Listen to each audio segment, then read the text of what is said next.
Hello, my name is Carrie Burchell and I'm the president of North Star Coaching, and more importantly, I am on this universal mission to help everyone slow down to go fast, which really, in my area of specialty around that concept of slowing down, is looking at interpersonal communication and how we use our interpersonal communication to build trust and therefore productivity.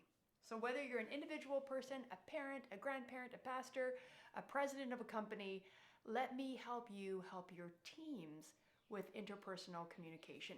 It's interesting, this morning I read an article by The Atlantic that was talking about the crazy behaviors that we're seeing. Now, if you've seen any of my other LinkedIn lives or YouTube channel videos, I have been talking about people's craziness. This Atlantic article talked about the murder rates going up 30% in 2020 compared to the year prior.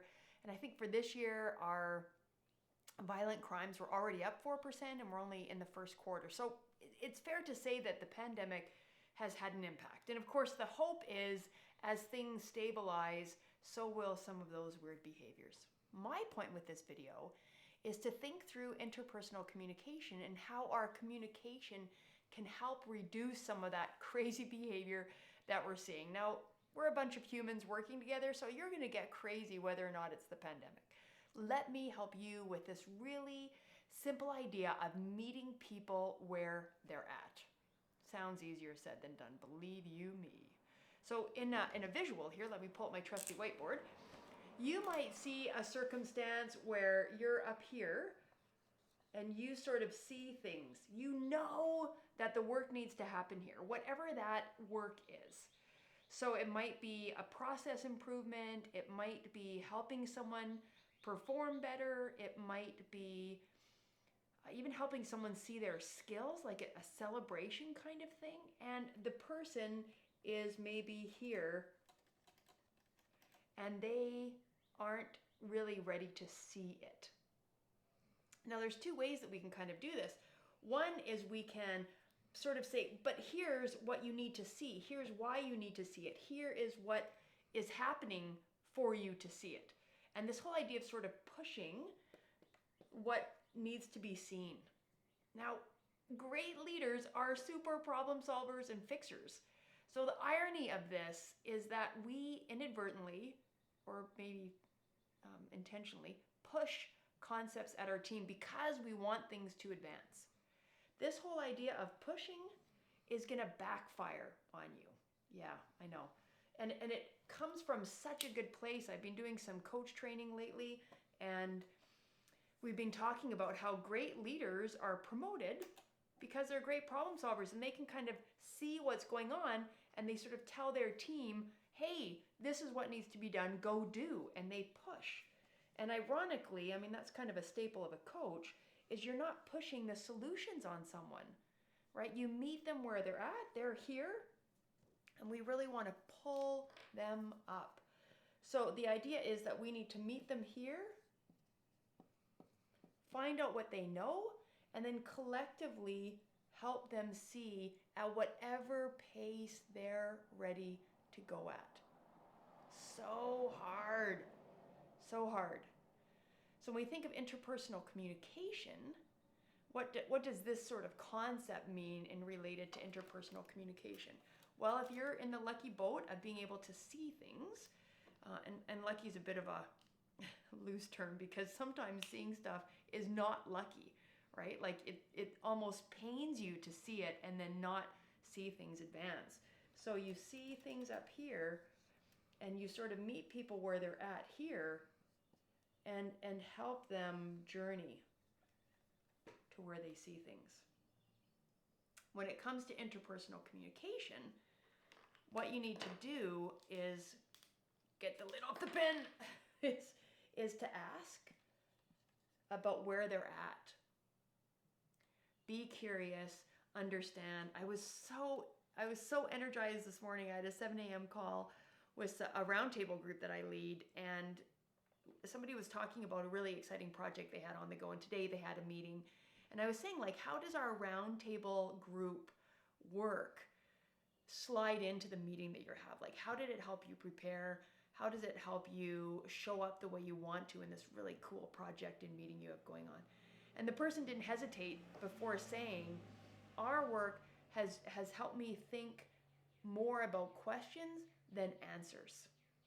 I love that. I thought it was so eloquent and just really genuine, like on the fly out of the person's mouth. So when you think about asking, right, getting at more of the questions, being really curious about where the people are at, that's where the gravy is. Now, what is so hard about this is you see where we're not. You see where the team isn't. You see where they're missing the mark. You see what's not happening. And that's the whole challenge with going slow to go fast, is we have to stay in this slow space of asking questions to stuff we think we already know. Asking questions to things I may not want to listen to.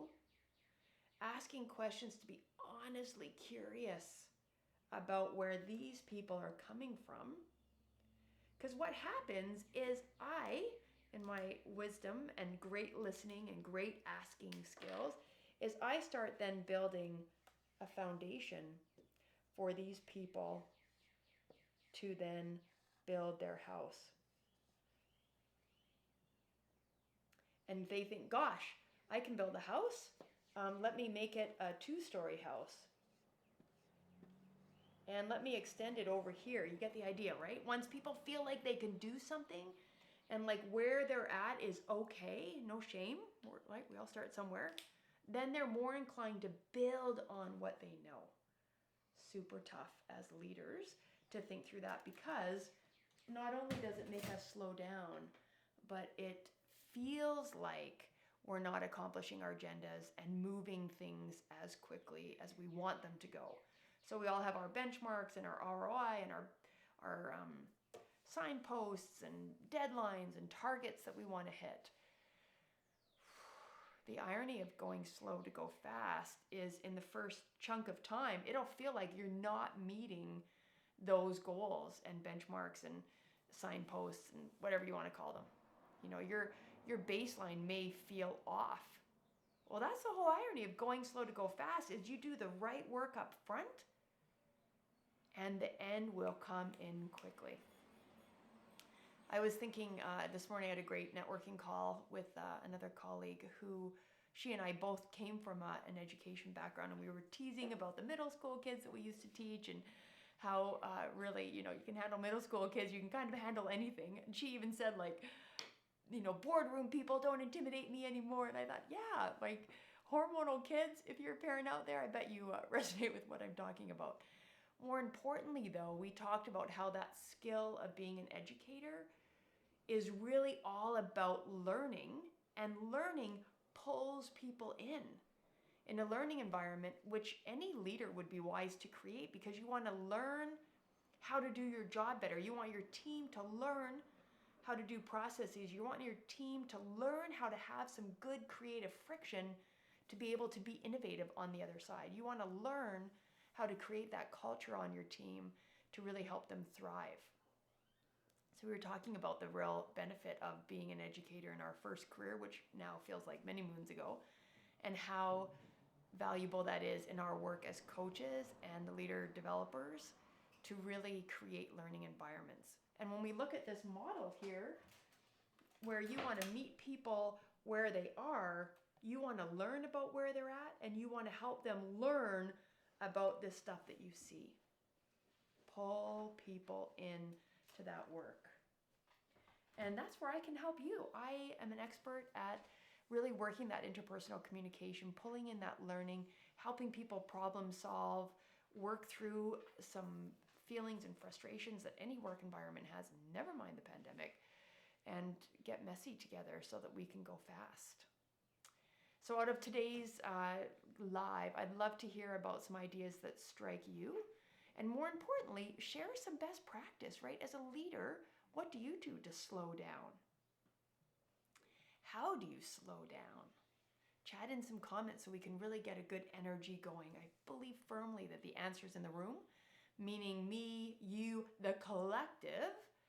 We can answer whatever challenges and come up with some strategies together around going slow to go fast. My expertise is interpersonal communication. I help leaders and teams find that synergy so that they can really achieve their goals and then some. Carrie Burchell, let's connect on YouTube, LinkedIn, Facebook, Instagram, you name it. I want to help you slow down to go fast.